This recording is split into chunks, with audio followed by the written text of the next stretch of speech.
আমি বিশ্বজিৎ নস্কর। তোমরা দেখছো ডাব্লিউবি হোম টিউটর চ্যানেল। তোমাদের যারা ক্লাস 10 অর্থাৎ দশম শ্রেণীতে রয়েছো তাদের জন্য তোমাদের বাংলায় প্রথম একটি গল্প জ্ঞানচক্ষু এই নিয়ে আমি আগের পর্বে বিস্তারিত আলোচনা করেছি। আজ আমি তোমাদের পরের পর্বের বিস্তারিত আলোচনা করব। দেখো, প্রথম পর্বে কি ছিল? তপনের লেখা গল্পটি তার ছোটো মেসোর হাতে যায় এবং সেই লেখাটি তার ছোটো মেসো বলে কিছুটা কারেকশান করে দিলেই লেখাটি ছাপানো যেতে পারে। এই বলে তপনের লেখাটি নিয়ে তপনের ছোটো মেসো চলে যায়। তপন সেই গল্পের ছাপা হওয়ার অপেক্ষায় সারাক্ষণ দিন গুনতে থাকে এবং সারাক্ষণ আশা নিয়ে বাঁচতে থাকে যে কখন তার ছোটো মেসো তার গল্পটি ছাপিয়ে নিয়ে আসবে। দেখো, পরের পর্বে কি বলছে?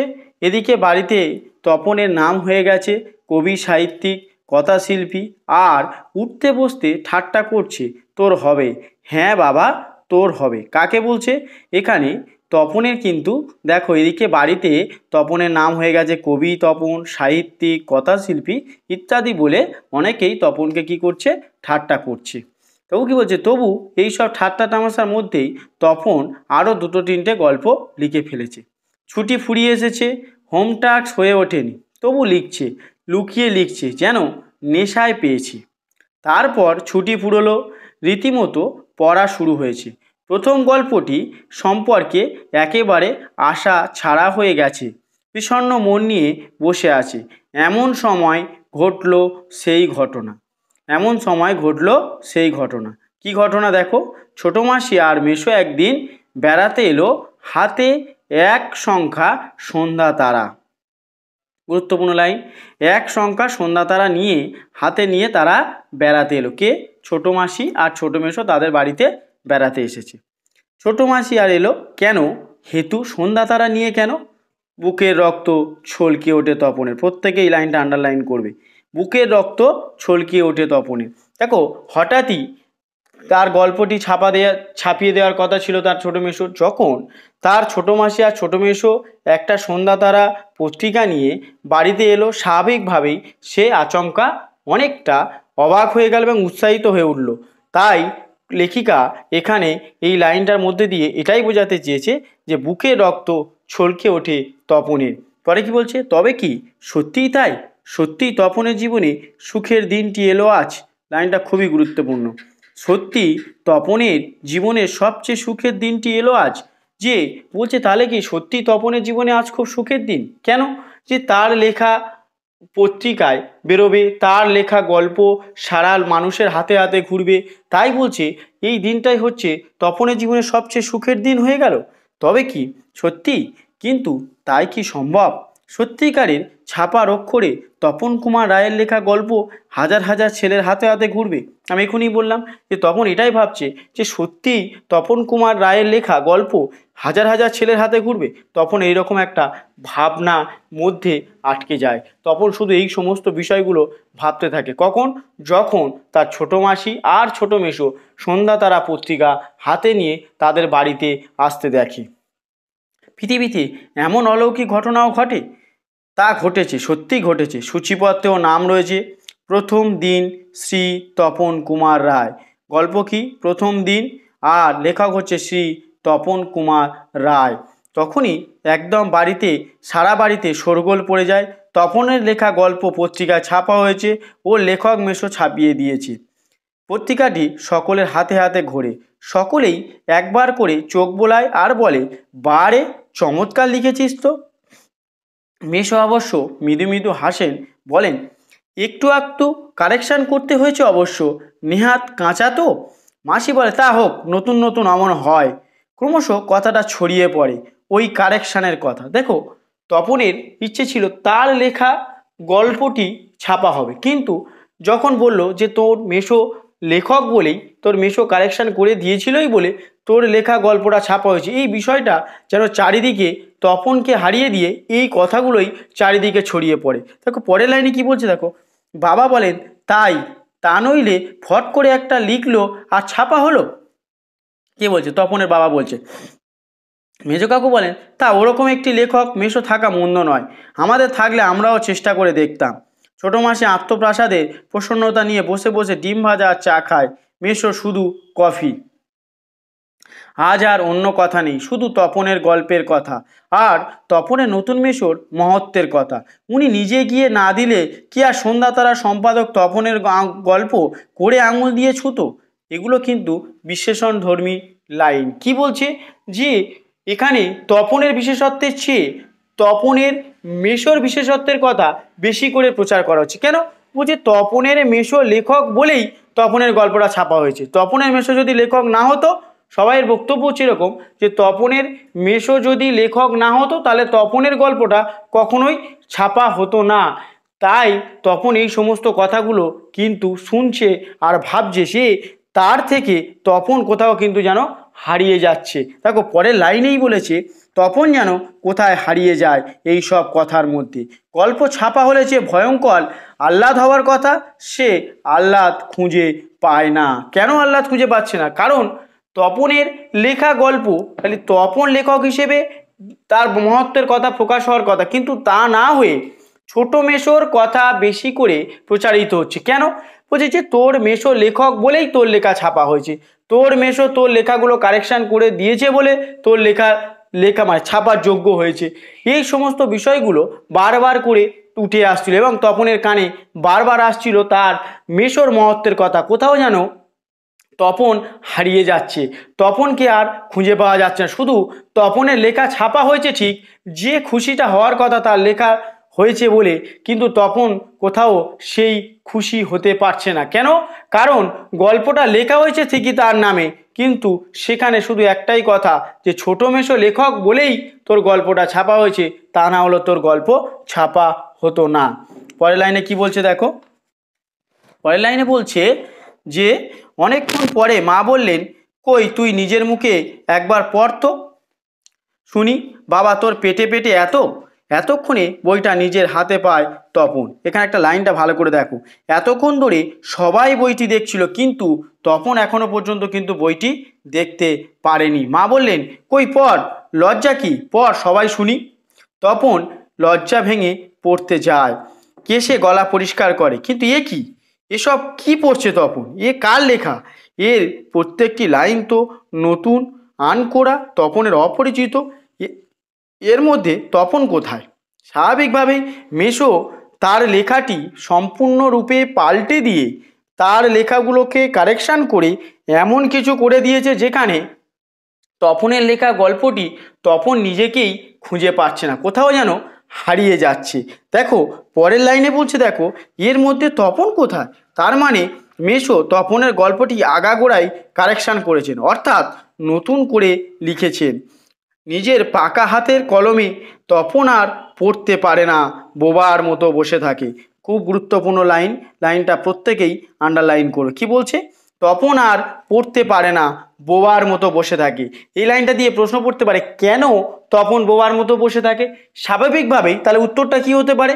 স্বাভাবিকভাবেই দেখো উত্তর হচ্ছে যে তপন পড়তে পারে না কারণ তার লেখা যে গল্পটা পত্রিকায় ছাপা হয়েছে সেই গল্পটি ছোট মেসো কী করেছে, আগাগোড়া সম্পূর্ণটা কারেকশান করে নতুনভাবে লিখে দিয়েছে, যেখানে তপনকে কোথাও খুঁজে পাওয়া যাচ্ছে না, যে তার লেখা সে নিজেই পড়তে পারছে না। কেন?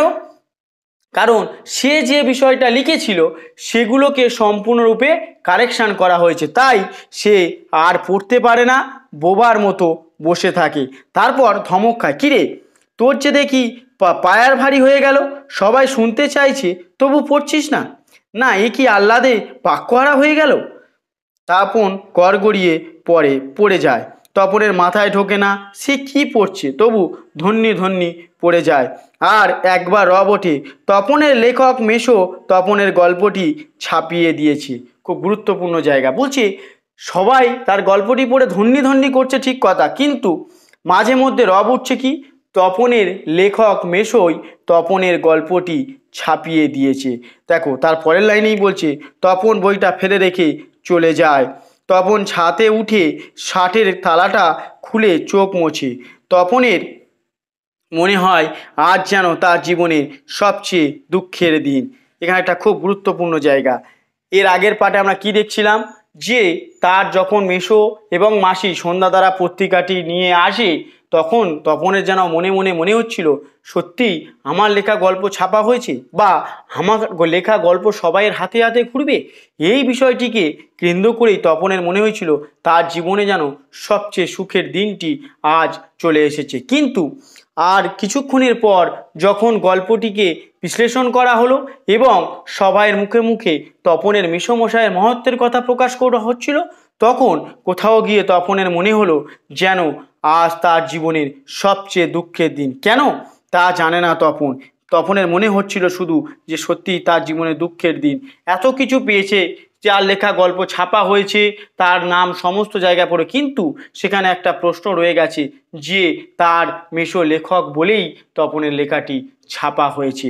পরের লাইনে কি বলছে দেখো, শুধু এই দুঃখের মুহূর্তেই গভীরভাবে সংকল্প করে তপন, যদি কখনো লেখা ছাপাতে দেয় তো তপন নিজে গিয়ে দেবে নিজের কাঁচা লেখা, ছাপা হয় হোক না হয় না হোক। তাহলে কি হলো, এখানেই গল্পের নামকরণের একটা গুরুত্বপূর্ণ তাৎপর্য রয়েছে, যে তপন তখনই মনে করে যে আমার লেখা আমি নিজে গিয়েই ছাপাতে দেব, তাতে ছাপা হয় হবে, না হয় না হবে, তাতে আমার কোনো অসুবিধা নেই, কিন্তু আমি আর কখনো কাউকে আমার লেখা দেব না। আমার লেখা ছাপানোর জন্য কাউকে আমি দেব না। আর কখনোই যেন শুনতে না হয় যে অমুক তোর মেসো, তমুক তোর মামা, বা কেউ আত্মীয় স্বজন ছিল বলেই তোর লেখাটা ছাপা হয়েছে। পরের লাইনেই বলছে, তপন যেন কখনো শুনতে না হয় অমুক তপনের লেখা ছাপিয়ে দিয়েছে। আর তপনকে যেন নিজের গল্প পড়তে বসে অন্যের লেখা লাইন পড়তে না হয়। তার চেয়ে দুঃখের কিছু নেই, তার থেকে অপমানেরও কিছু নেই। বিস্ময়বোধক ভাবে বলছে যে আমার লেখা আমি আর নিজেই পড়তে পারছি না, আমাকেই পড়তে গেলে মনে হচ্ছে যেন আমি এখানে কোথাও নেই, আমি কোথাও হারিয়ে গেছি। তপন বলছে, যদি কখনো মনে হয় যে আমি গল্প ছাপাতে দেব, তাহলে আমার লেখা গল্প আমি নিজে গিয়েই ছাপাতে দেব, আমি আমার লেখা গল্প অন্য কাউকে ছাপানোর জন্য দেব না। তাহলে কি হলো, এখানেই নামকরণের তাৎপর্য, যে তার মনের মধ্যে এই ভুল থেকে একটি উপলব্ধি হলো, অর্থাৎ তার জ্ঞানচক্ষু খুলে গেল যে আমার লেখা আমি কখনো অন্যকে না দিয়ে নিজে গিয়েই ছাপাতে দেব, তারপর সেটা ছাপা হবে কি হবে না তারাই সিদ্ধান্ত নেবে, সেটা ছাপা হোক বা না হোক, আমি আর অন্য কাউকে আমার লেখা গল্প দেব না। এখানেই লেখিকার এই গল্পের নামকরণের বিশেষত্ব রেখেছে। তাই এই পর্যন্তই হচ্ছে তোমাদের জ্ঞানচক্ষু গল্প। পরবর্তী পাঠে আমি তোমাদের এই জ্ঞানচক্ষু গল্প থেকে যে সকল লাইনগুলো আমি গুরুত্বপূর্ণ বললাম আর একবার বলে দিই, যে মনে হয় আজ তার জীবনের সবচেয়ে দুঃখের দিন, কেন তার জীবনের এই দিনটিকে দুঃখের দিন বলা হয়েছে। আরেকটা লাইন গুরুত্বপূর্ণ, সেটা হচ্ছে তপন আর পড়তে পারে না, বোবার মতো বসে থাকে। কেন তপন পড়তে পারে না, বোবার মতো বসে থাকে, এটি একটি গুরুত্বপূর্ণ লাইন। আরেকটা লাইন রয়েছে, যে সন্ধ্যাতারা পত্রিকার সম্পাদক কে ছিলেন, মানে সম্পাদকের সাথে কার সম্পর্ক ছিল এবং কেন তার গল্পটা সে ছাপিয়ে দিল, এই সমস্ত বিষয় নিয়ে ছোট প্রশ্ন আসতে পারে। বা তপনের লেখা গল্পটির নাম কি, আর এই বিষয়টা নিয়ে একটি প্রশ্ন আসতে পারে। আরেকটা সবচেয়ে গুরুত্বপূর্ণ লাইন, সেটা হচ্ছে বুকের রক্ত ছলকে ওঠে তপনের। এই লাইনটি ভালো করে দেখে রাখবে, এখান থেকেও কিন্তু প্রশ্নের মান 3 একটি আসতে পারে। আরেকটা লাইন, সেটা হচ্ছে পড়ে রাখবে, গায়ে কাঁটা দিয়ে উঠলো তপনের, এই লাইনটাও আন্ডারলাইন করে রাখবে।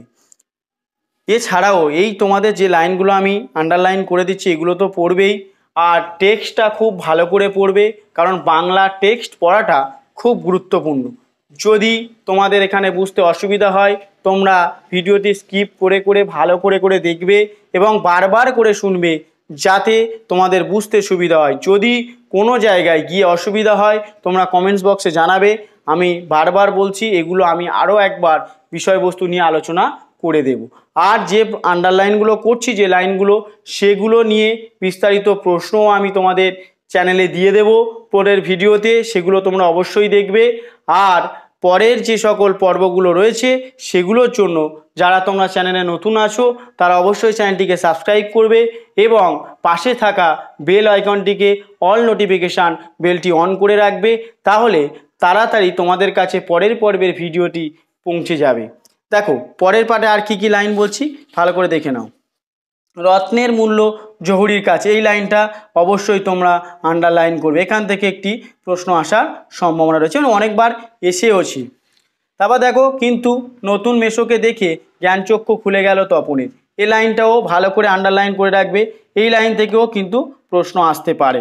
আর একটা লাইন সেটা হচ্ছে তপনের চোখ মার্বেল হয়ে গেল, এই লাইনটাও কিন্তু খুবই গুরুত্বপূর্ণ, এই লাইনটাও কিন্তু তোমরা আন্ডারলাইন করে রাখবে।